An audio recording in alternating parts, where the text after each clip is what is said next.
Guys, I got my fucking visa. Bro, I'm going to fucking UK. I had just arrived Lagos when I discovered I forgot my visa in Benin and my flight was just a few hours away. Hi, this is my own Japan. You don't have to cry, baby, you should know it's alright.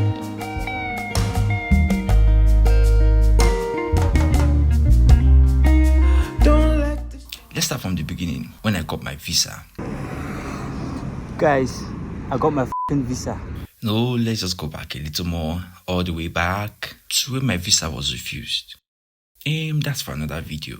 My visa actually got refused 2 times in 2 months. Let's start from the sweet part, shall we? When I had money to pay my fees. I don't know if I ever release this video, but well, I'm supposed to pay my school fees today. I just got this euro.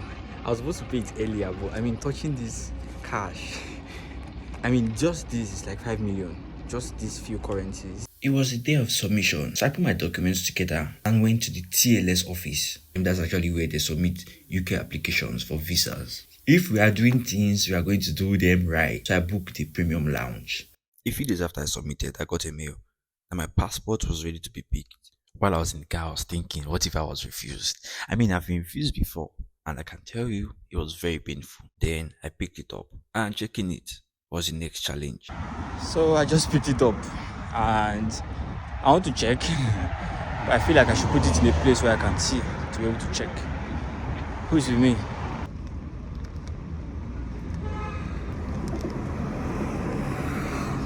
Guys, I got my fucking visa. Fucking visa, bitches. I don't know how I feel.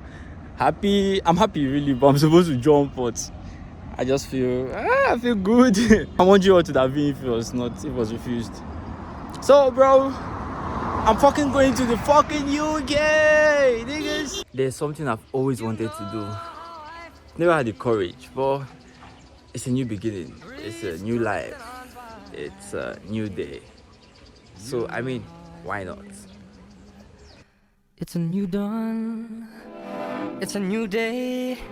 It's a new life for me. And I'm feeling good. I'm feeling good.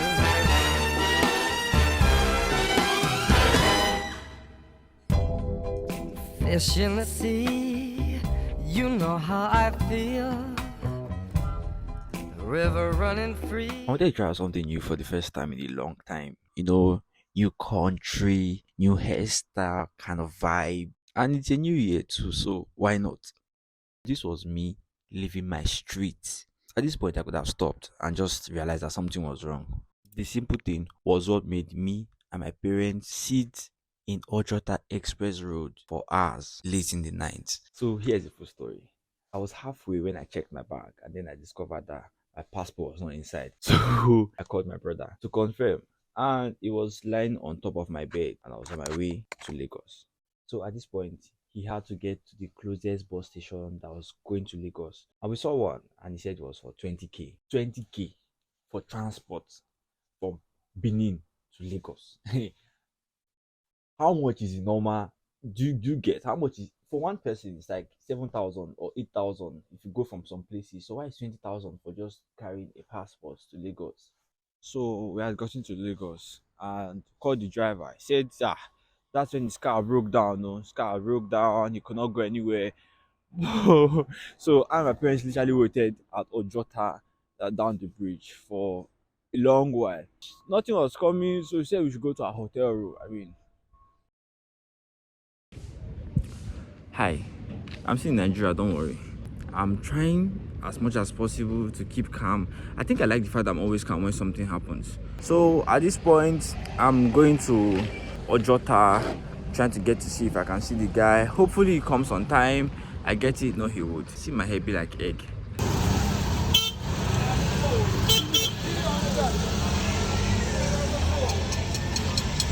Everybody who has been to Lagos knows that Lagos is a very dramatic place. Well, so it doesn't concern me. I picked up my stuff. I cross checked while I was still on the road. and I was good to go. Obstacle one, done, dusted. Then village people almost made me miss my flight. That's the second part of the story. So if village people never get to you, please hit the subscribe button. It will help the channel grow and maybe it will help my head grow too.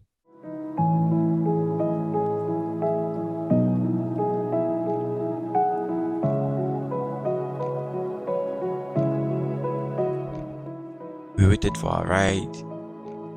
My parents played love. My sister played photographer. And it was a beautiful moment. Getting to the airport, it was full. Guy, See, people they jackpot. People are really living Nigeria every single day. officials, they beg. I didn't want to make any video of anybody in particular. I didn't want to take anybody's means of livelihood because I was trying to make a vlog.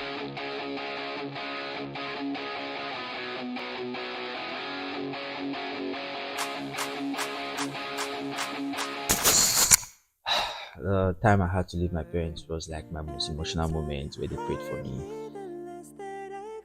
And I was just standing there.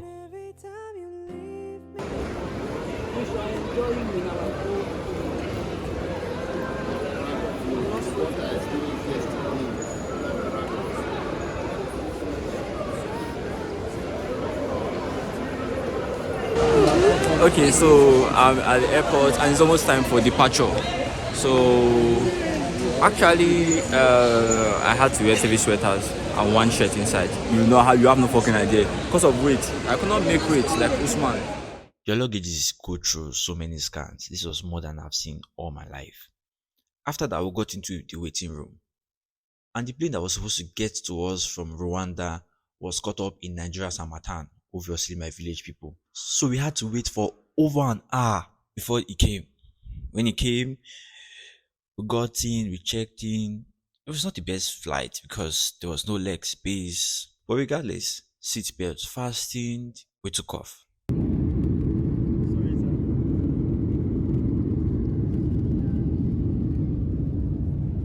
On our way to Rwanda, they gave me an earpiece to watch a screen that several of us shared. But guy, at this point I was starving. They served us one bland rice.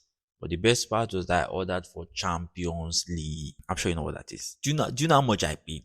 So I enjoyed my money. But not as much as this guy that was literally enjoying his money for over 2 hours.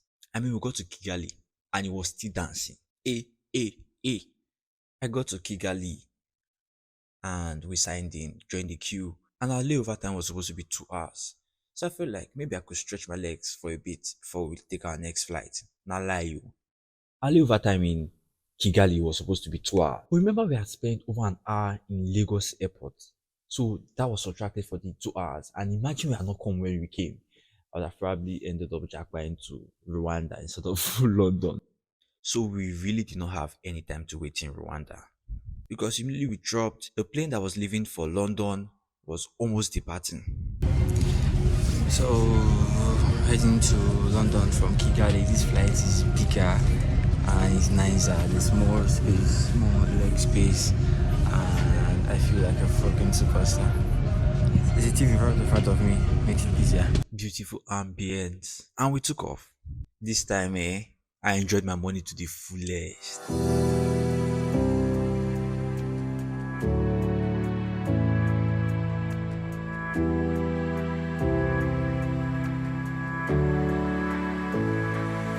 It was a few hours flight and it made it comfortable for us to sleep by turning off the lights. Soon after they announced we were in London, the lights told us we were here.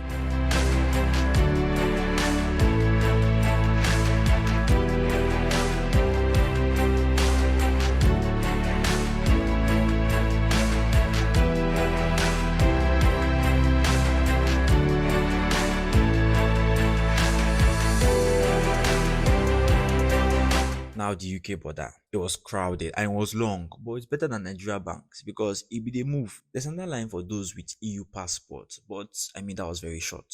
When I was done, I picked my bags, found my sister, and I turned to a proper jando.